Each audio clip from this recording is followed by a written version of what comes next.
Shall we quickly turn our Bible to Hebrews chapter 7 and verse 26. Hebrews chapter 7 and verse 26, maybe 25. Yeah. Ah. Mm.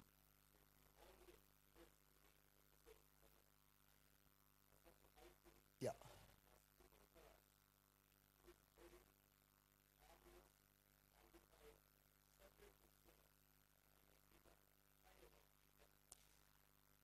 And I just want to thank Brother Blesson and the team for choosing the songs this morning to lead us into a time of worship. And it was a confirmation for me to read this verse once again.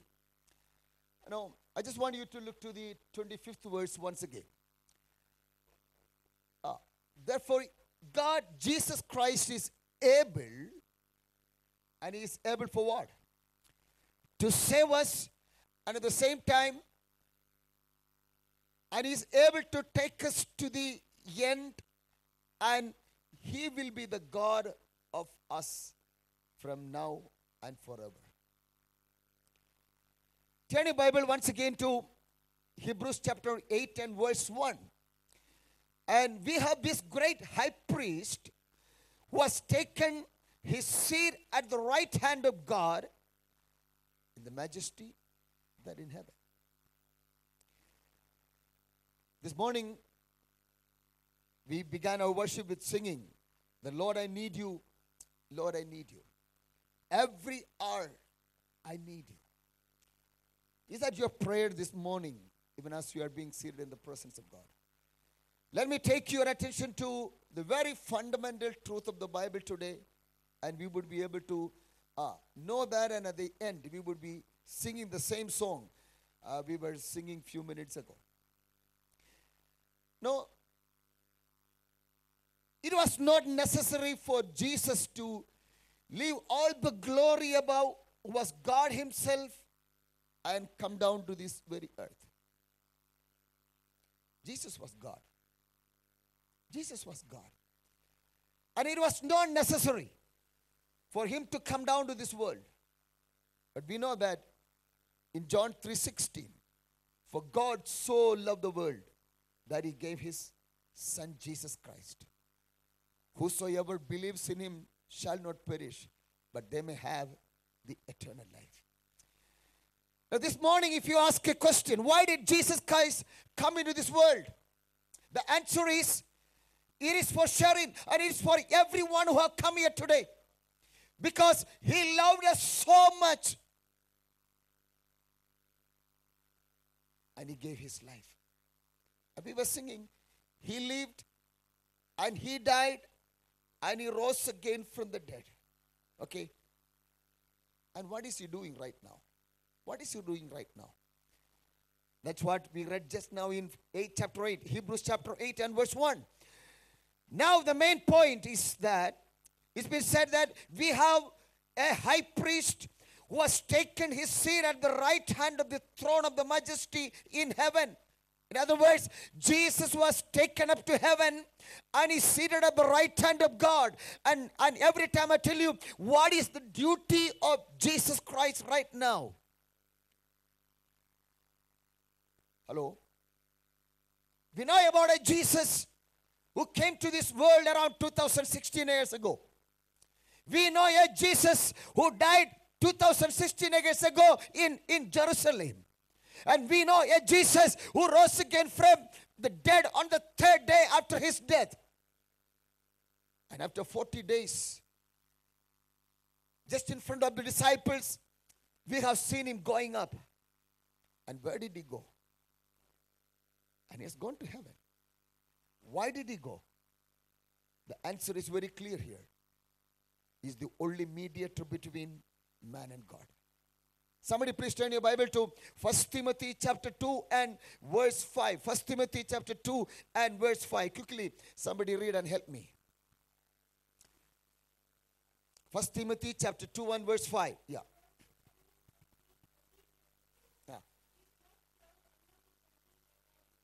no, chapter 2, 2 Timothy 2:5.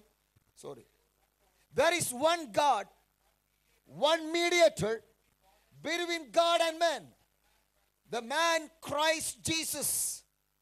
There is only one mediator between man and God. God has not appointed any angels as the mediator. God has not appointed any avatars of this world as the mediator.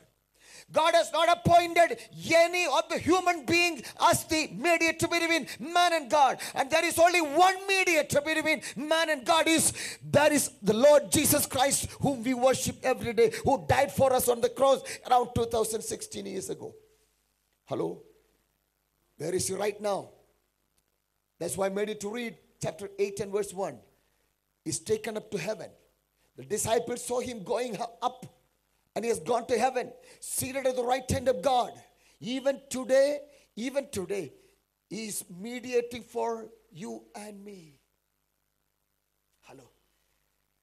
It's such a wonderful privilege. It's such a wonderful privilege.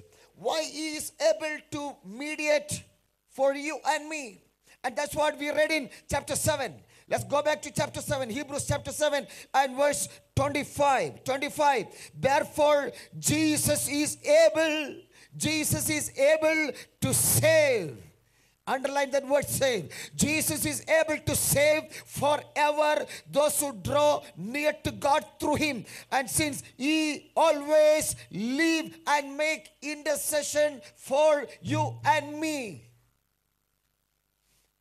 Jesus is the only intercessor. And Jesus is the only mediator between man and God. And he is able to save you and me. Why he is able to save? Let's turn back to chapter 4. Hebrews chapter 4. 16 onwards. I just want you to, somebody please read it for me. Verses 14, 15 and 16. It is here. Seeing then what we have a great high priest that is passed into the heavens, was gone to heavens, Jesus the Son of God, let us hold fast our faith. And 15th verse, for we have not a high priest which cannot be touched with the feelings of our infirmities, but he was in all points tempted like as we are, yet without sin. The 16th verse, therefore come boldly unto the throne of grace, that we may obtain mercy and find grace to help in times of need. Hello? Jesus is able to understand every weaknesses and every infirmities that we might pass through in every course of our life. We are human beings and we live in this world. We might be tempted to many kinds of sins and weaknesses, and our God Jesus Christ is able to understand and is able to save us from every weaknesses which we might pass through. Hello? Sometimes, let me tell you, the closest person, maybe your father or mother, your wife, or your closest friend might not able to help you in certain times of need. No, they may give up. They might tell you, I cannot help you. Maybe the best doctor in the world might say that I cannot do anything for you. They may give up. The hospitals may give up. Everyone around you may give up. But the Bible says, that's why I made it to read that verse, Jesus is able to save. Jesus is able to save. Why? Because he has gone through the 15th verse again. Chapter 4 and verse 15. For we have a high priest who is able to understand every feelings of our infirmities, every feelings of our weaknesses. And this morning, by calling out each one of your name, let me tell you, Jesus is able to understand every feelings. Hallelujah. A few days ago, we had a counselor from Harvard University, US. You know, he would be able to counsel us, but he might even miserably fail in certain times of situations. He might give up. That personally told me, when I attend certain cases, no, I have no answer. I have no answer. My education might fail. My experiences might fail. But at that point of time, I always draw their attention to one man who will never fail. And his name is Jesus Christ. Hallelujah. He understands every feelings. Your mother may not understand every feelings that you have. Your father may not understand every feelings that you might go through. Probably in some time, you may not be able to share, or you are not in a position to share your feelings with your closest friend. But this morning, let me draw your attention to one person who is able to save, who can understand every feelings. Hallelujah. Every feelings. Every feelings. Are you understanding me? Who is able to understand every feelings that we might go through. Why? That's where this 15th verse is very, very important.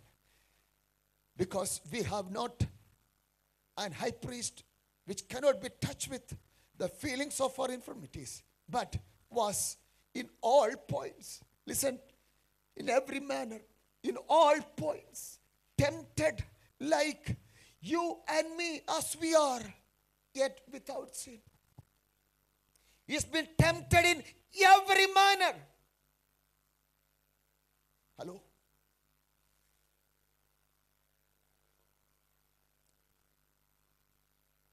When I go through a heart attack, I heard that the pain is so severe.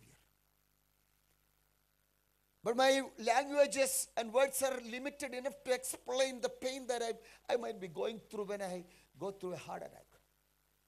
But when I share that pain with a person who have already been through, he can correlate it easily and he can understand it well. Is that so?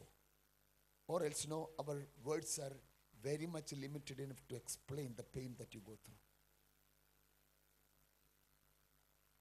That's the limitation of the language. But look at Jesus. The Bible says he has gone through every feelings that you and I go through right now. Every feelings. Every feelings. And he understands it well when you explain it to him. When you share your burden with him, he understands it and he correlates it with us. And he said, I am able to save. And this Bible present day high priest, and his name is Jesus. And about him, it is written in the Bible that he is able to save. This morning, let me put it very clear.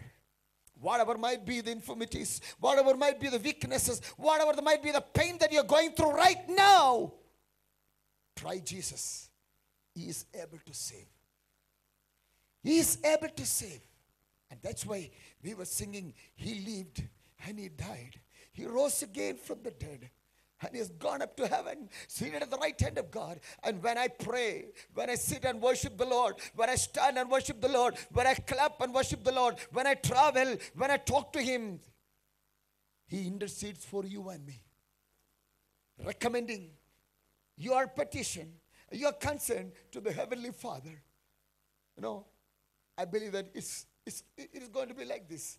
My father, Akhil, when he prays, I know him. The pain that he's going through is severe. Or the problem that he's facing right now is severe. And I recommend him for you. Answer his prayer. That's why he's the mediator. That's why he's the mediator. Because he has already been through every weaknesses that you and I might go through right now. Hello. Such a wonderful high priest. Can I just believe in the Lord this morning that he is able to save me? He is able to save me. It's my experience. When I preach, whenever I've been to God's presence to share my concerns with him, he is able to save me. He is able to understand me. He is able to deliver me. And he has answered my prayer. And this morning probably you are here for the very first time. Or you are regularly attending this service. Many of our dear ones have not come here today. It's okay.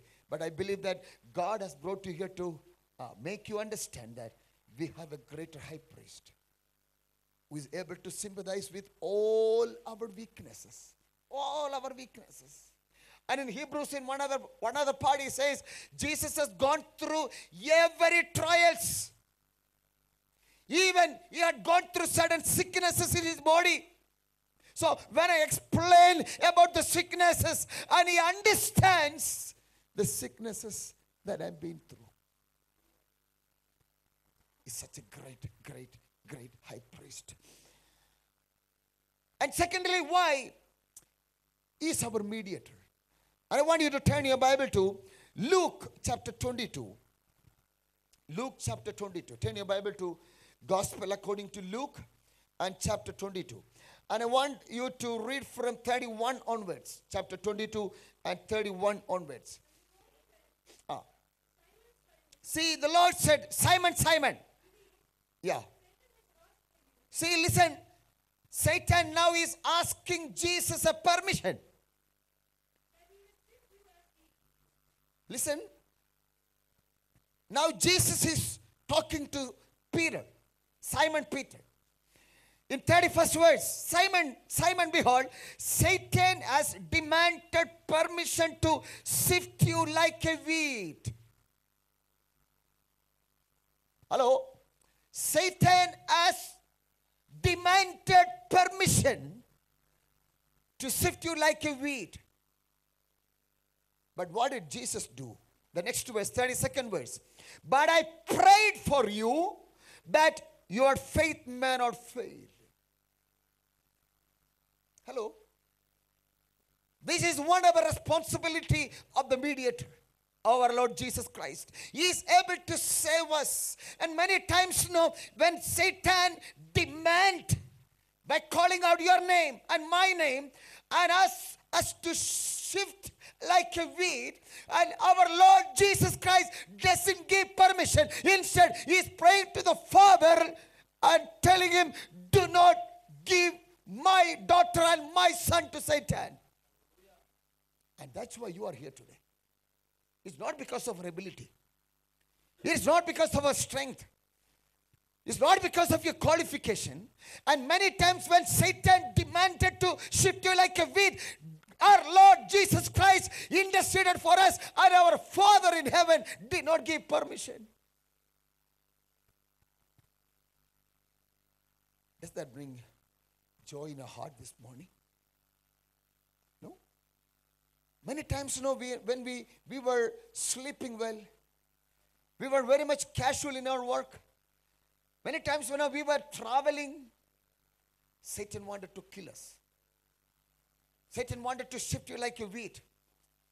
Satan wanted to put us into trouble. But our great mediator knew it well before. And he interceded, mediated for you and me. That's why whenever we come to God's presence like this, as Blessing was sharing, even if you have only one leg, even if you have only one hand, we need to still praise the name of Jesus. Praise the name of Jesus. No?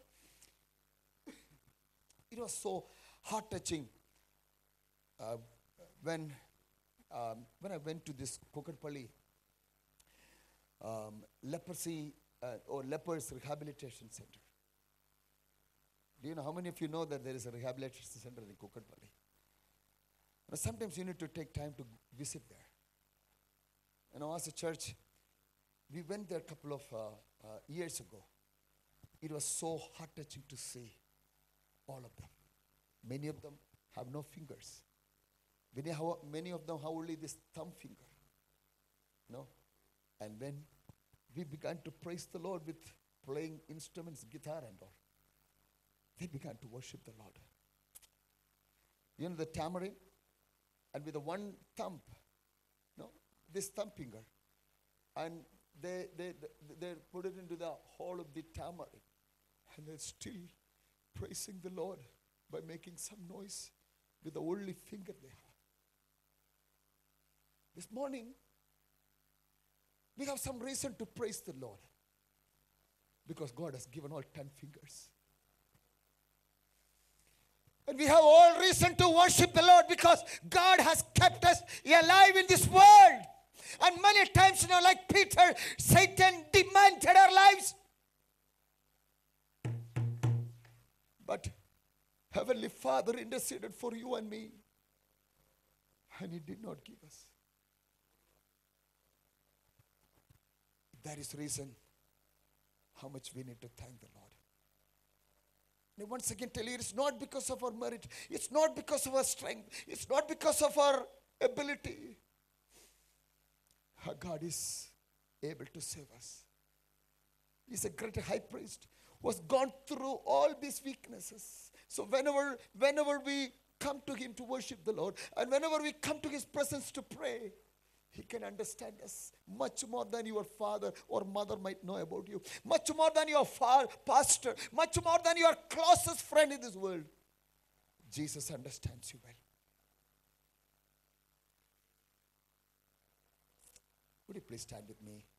Even as we sing that chorus once again. You lived and you died and you rose again from